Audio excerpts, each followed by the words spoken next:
Buen día, mis hermanos. Aquí estamos una vez más para estudiar la palabra en el estudio número 21. Amén. La clase para nosotros los jóvenes, amén, y adultos o adultos jóvenes. Vamos a hacer una oración, amén, para que el Señor se glorifique, amén, y nos ayude en su palabra. Padre, te doy gracias, Señor, por la oportunidad que nos das. Podamos estudiar esta clase, Señor. Muchas gracias por los medios que pones, Señor. Agradezco tanto, mi Dios Padre, por los maestros, Señor, que dedican su tiempo. Bendíceles grandemente, mi Dios Padre Celestial, todo lo que hacen, Señor. Te doy muchas gracias por mi hermana José también, que nos ayuda, mi Dios Padre, ordenando los libros y dando clases también, Señor. Hermano Denis, Israel, Danielita, gracias por sus vidas, Señor. Todos los que trabajan, Señor, para que siga funcionando, mi Dios Padre, la escuela dominical. Te doy muchas gracias, Señor, y por este día que nos permites también, Señor, a través de este medio.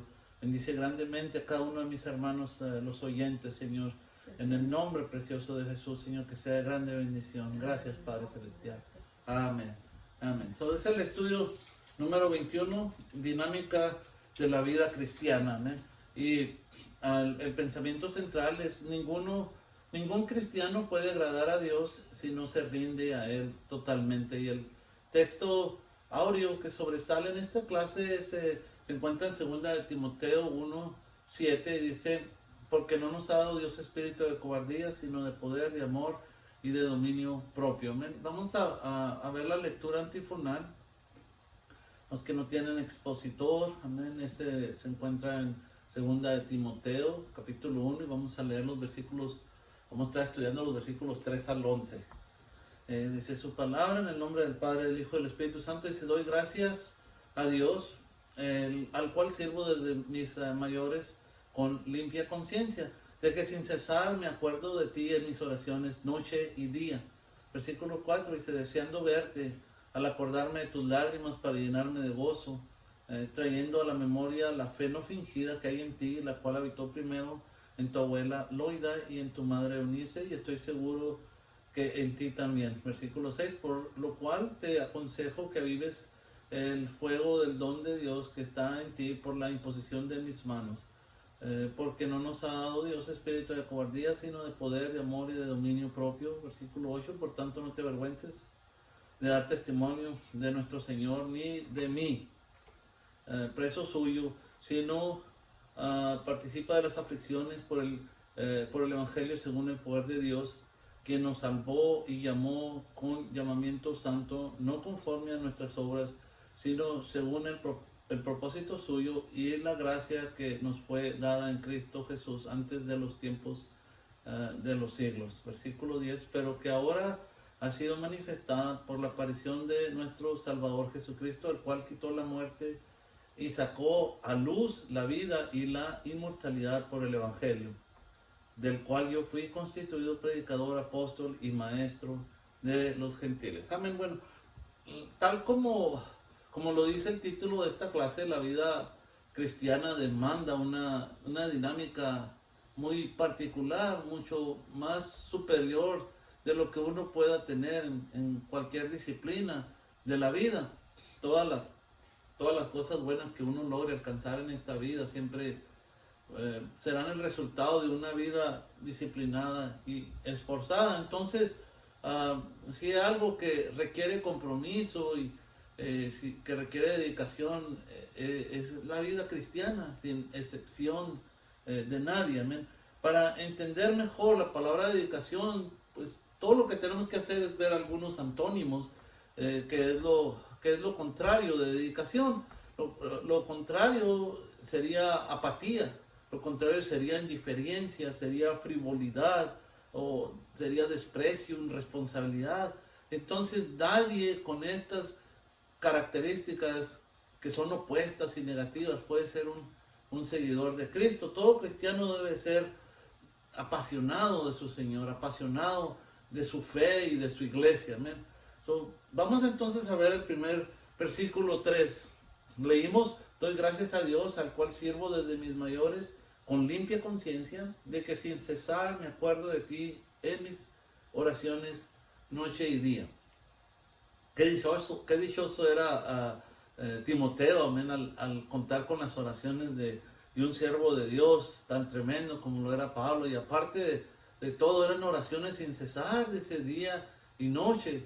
Pero lo hermoso de esta declaración que Pablo hace a Timoteo es que apela a Dios como testigo de lo que afirma, añadiendo que desde el tiempo de sus antepasados ha procurado tener una conciencia limpia, la cual le habilitaba a ejercer ese ministerio de la intercesión. Amén.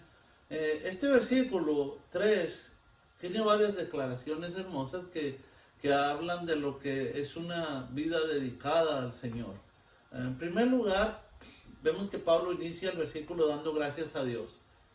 Y pues quizás para muchos digan, bueno, que todos damos gracias a Dios, pero la cuestión aquí es que no se nos debe de olvidar, es que Pablo se encontraba preso, se encontraba encadenado en Roma. Si ves en el versículo 16, más adelantito del estudio que estamos dando, aprendiendo este día, describe que él se encontraba encadenado. Ahí en el versículo 15 te das cuenta que había sido abandonado. Y aparte pues estaba esperando el tiempo de la muerte, de su partida, que ya se estaba acercando cada vez. Esto lo notamos en el capítulo 4, versículo 6. También habla de Demas, que le había desamparado por amor a las cosas de este mundo. Otro fulano llamado Alejandro le había causado muchos males. Yo creo que hubiera hecho mejor que Demas si se hubiera ido y lo hubiera dejado, pero parece que se quedó a lo mejor, pero para hacer la vida imposible. Entonces, cuando llegó el momento también de su primer defensa, dice que todos le abandonaron y que tuvo que presentarla solo. Todo eso lo podemos leer en el capítulo 4. Y otra declaración, la número 2, vemos que Pablo daba gracias a Dios por todo lo que sucedía en su vida. Amén, pues daba gracias a Dios porque era siervo de él. Amén. Y esto dice que de sus antepasados, aquí hay dos ideas. Una, pues que servía a Dios desde su infancia. Amén. Y la otra idea es que las raíces de su servicio eran muy profundas. O sea que se remontaban a muchas generaciones. Él era, podríamos decir, el beneficiario de una fuerza espiritual que había tomado muchos años para formarse. No se nos olvide aquella profecía dada a Benjamín por su padre Jacob antes de morir. Le dice, Benjamín es lobo arrebatador, a la mañana comerá la presa y a la tarde repartirá, del verbo separar, los despojos. Y la verdad es asombroso ver el cumplimiento de esta profecía en Pablo, un descendiente de la tribu de Benjamín, el cual fue perseguidor de la iglesia, como un lobo feroz. Pero después de encontrarse con Jesús, su vida dio un giro de 180 grados. Esa transformación fue tan maravillosa que él dedicó el resto de su vida a separar los despojos, a separar la basura en las iglesias, amén, en esas iglesias lavadas con la sangre preciosa del Cordero. Y en tercer lugar, su servicio a Dios lo hacía con la conciencia limpia. Él no trataba de impresionar a nadie o quedar bien con algún hombre. Nunca vemos que él haya tenido agendas ocultas o planes malévolos. Nunca ejerció su ministerio para hacerse famoso, mucho menos, o para enriquecerse, ni para ejercer control sobre la gente. Al fin de todo, él tenía la seguridad y la tranquilidad de que todo lo hacía para agradar a Dios y cumplir con el llamado que él le había asignado.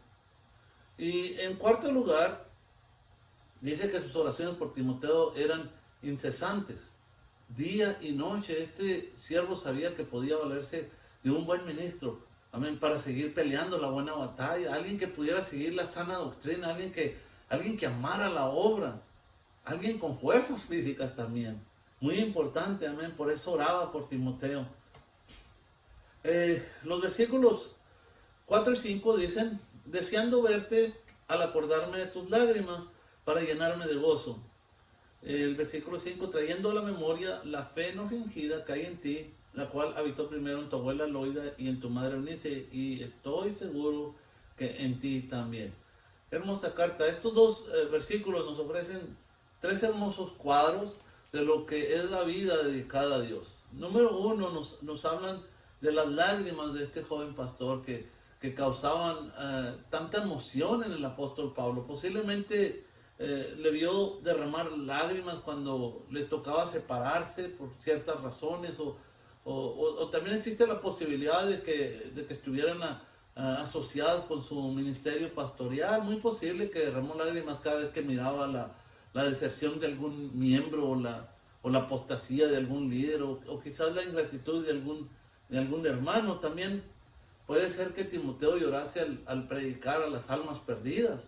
Sea lo que haya causado sus lágrimas, recordemos que una de las bienaventuranzas pronunciadas por el Señor fue en Mateo 5:4, bienaventurados los que lloran, porque ellos recibirán consolación. Amén. Otro cuadro que nos ofrece estos versículos acerca de este joven pastor es la clase de cristiano que era Timoteo. La fe no fingida que hay en ti. Esto es una fe sin hipocresía, sin ninguna conveniencia.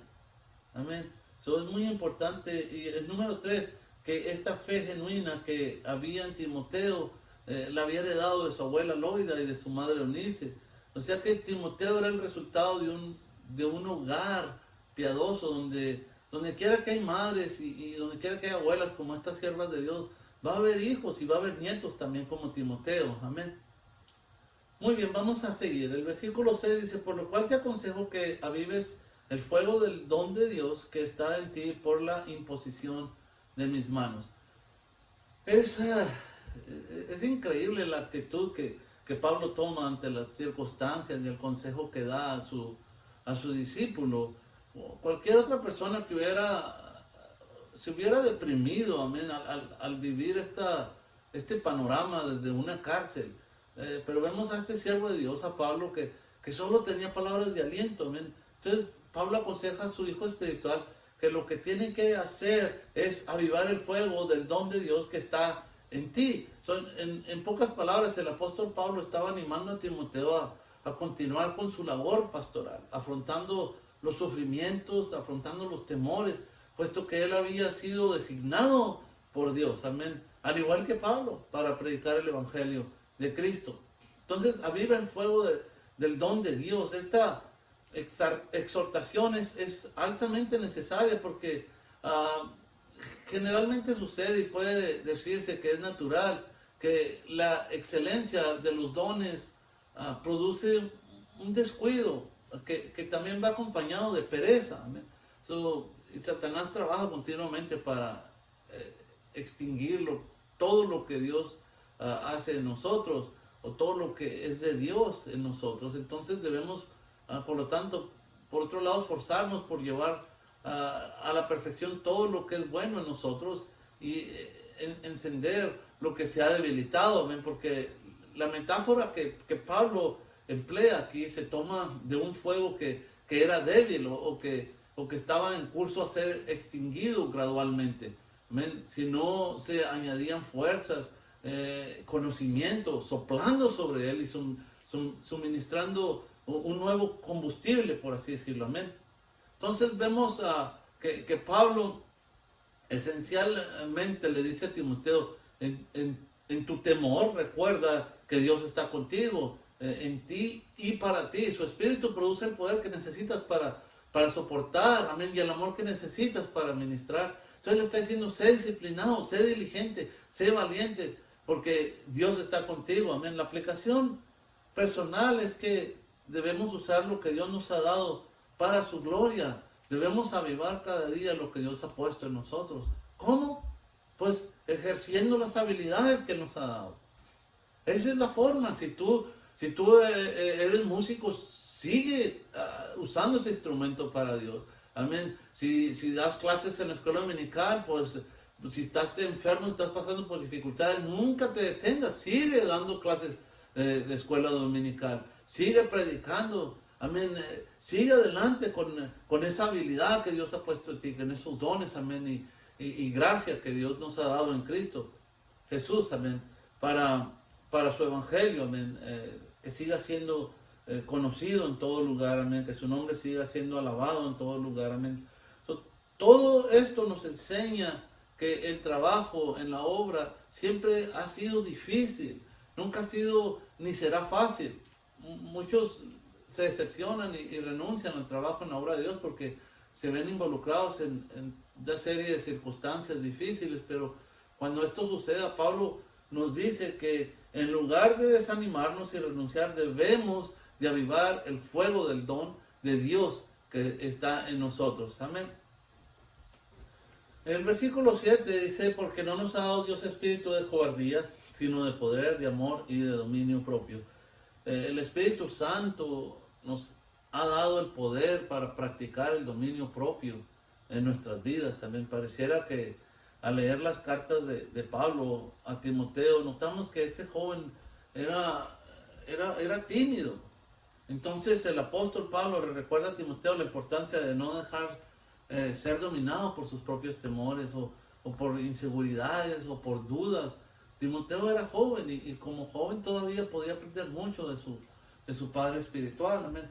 Es por esta razón que Pablo le recuerda de la importancia de tener una autodisciplina y no dejarse dominar por ninguna cosa, sea externa o interna. Amén. Él tenía que llegar a poseer una templanza divina, amén, y bajo la dirección del Espíritu Santo. Amén. Tenía que llegar a convertirse en amo de su propio cuerpo y voluntad. Amén. El apóstol Pablo era un hombre que tuvo que aprender esta enorme verdad. Su vida era completamente cedida a la voluntad del Espíritu Santo. Él entendía que había muchas cosas que tenía la oportunidad de hacer, pero no todas eran favorables o eran de edificación espiritual. En 1 Corintios 10:23 cita, todo me es lícito, pero no todo conviene.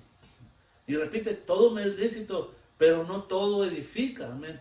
Y lo vemos también en el capítulo 6, versículo 12, dice, similar, dice, todas las cosas me son lícitas, mas no todas convienen. Todas las cosas me son lícitas, mas yo no me dejaré dominar de ninguna. Amén. Esta era una regla de vida para el apóstol Pablo. El único que dirigía por completo su vida era el Espíritu Santo. Amén.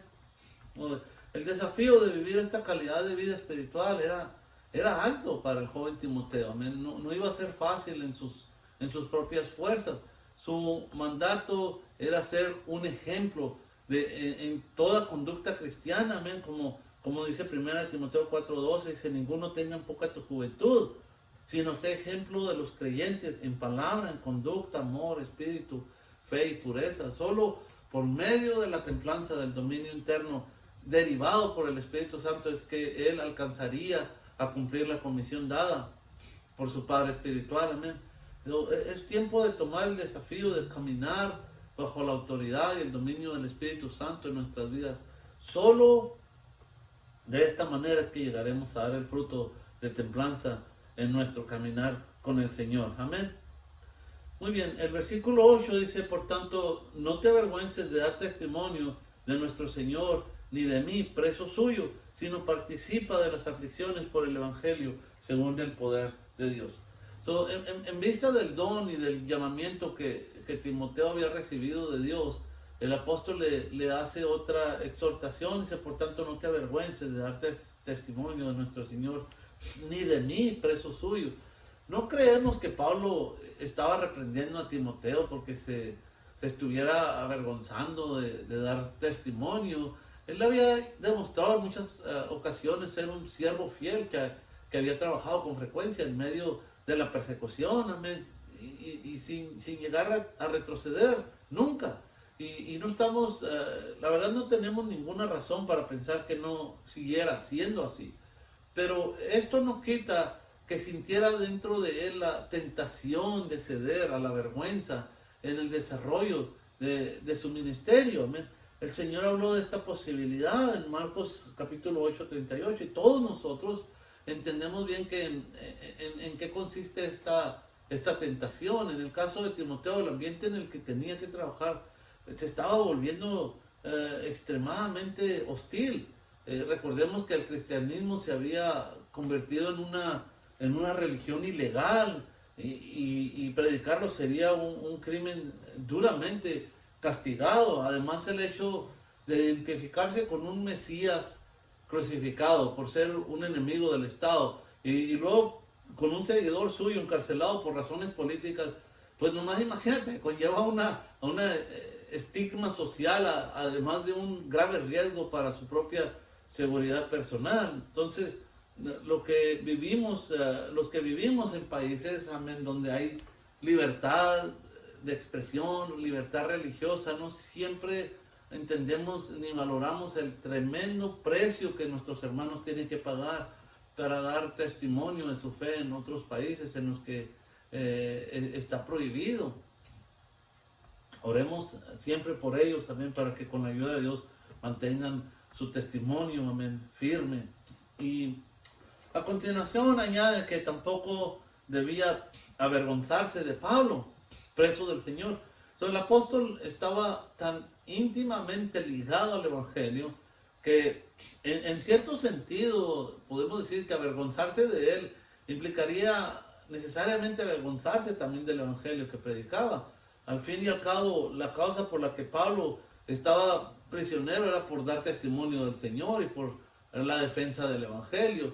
Y aunque estamos seguros de que Timoteo no se avergonzaba del apóstol y que tan pronto pudiera iría a verle en Roma, no sería de extrañar que con frecuencia se encontrara con personas que ridiculizaran a Pablo y el Evangelio que predicaba.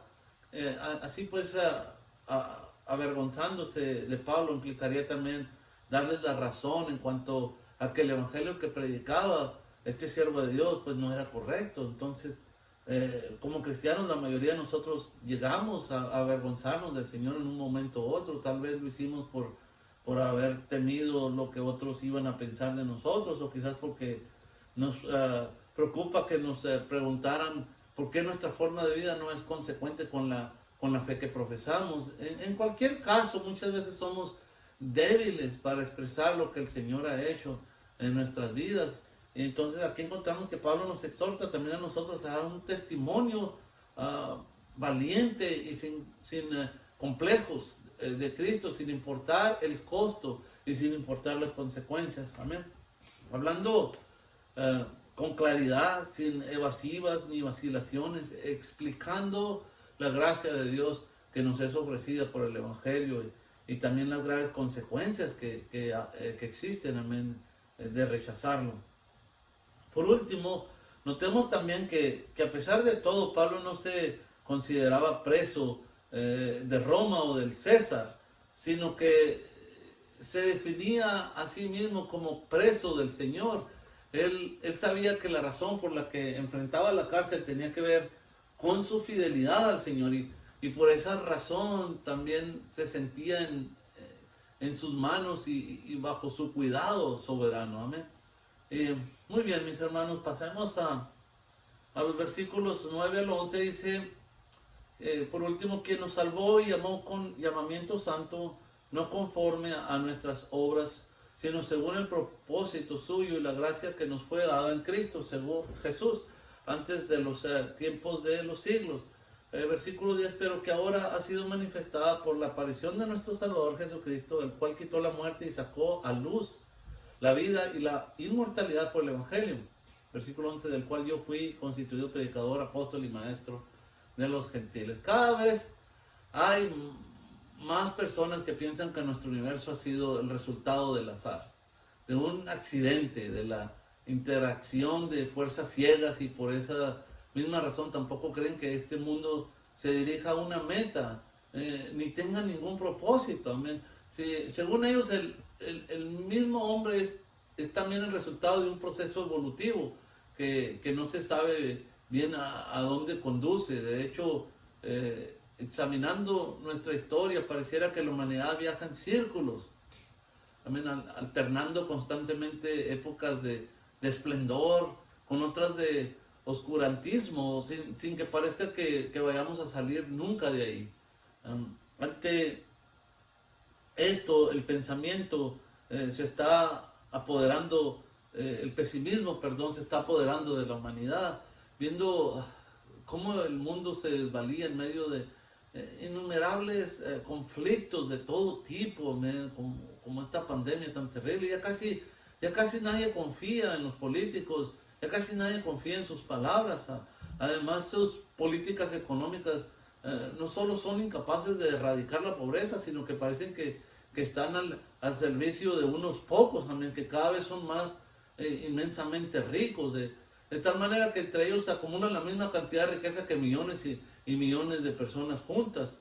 En un escenario así, la vida del hombre parece tener un valor muy diferente dependiendo del lugar donde viva y las posesiones que tenga.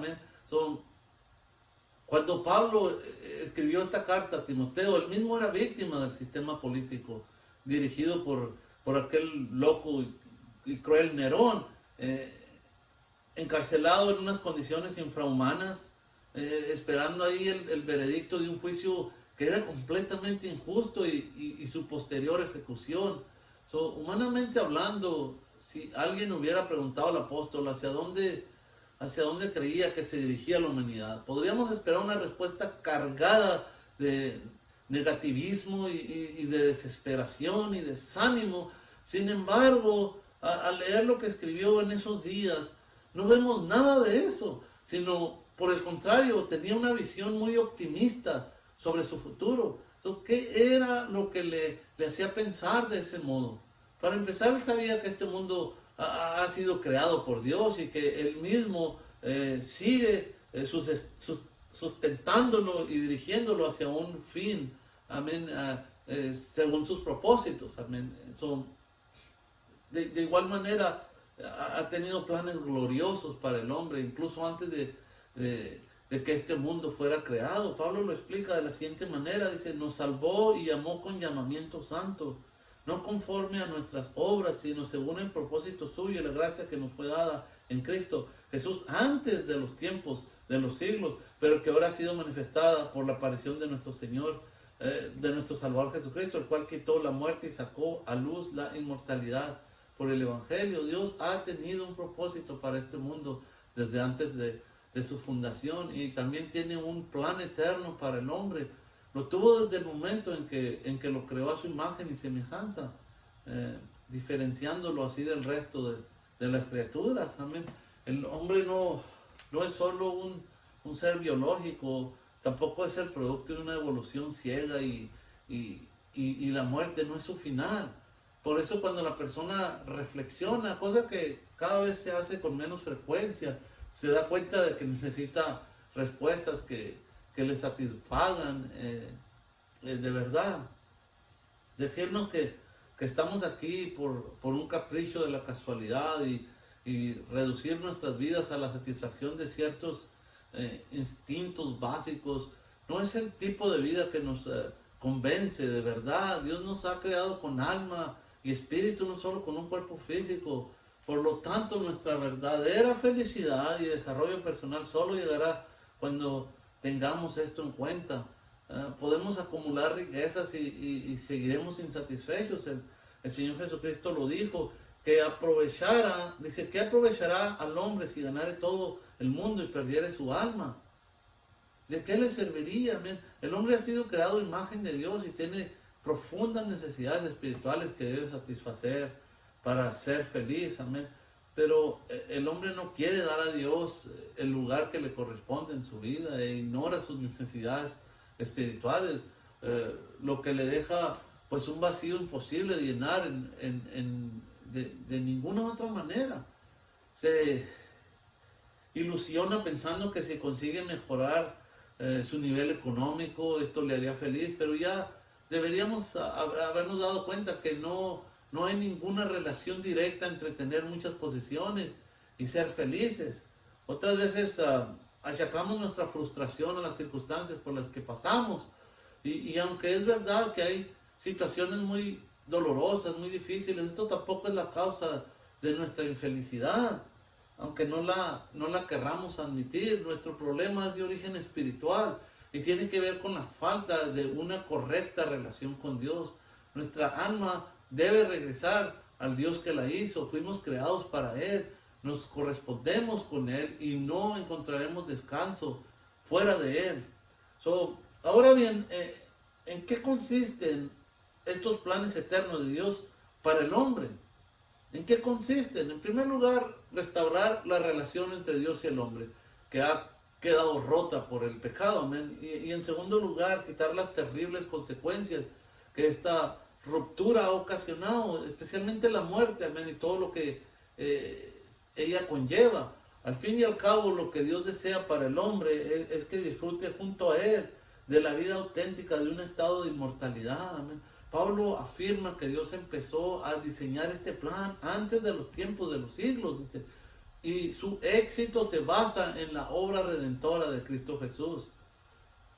Desde el mismo momento en que el hombre pecó, Dios comenzó a anunciar al hombre la promesa de la vida que es Cristo Jesús, amén.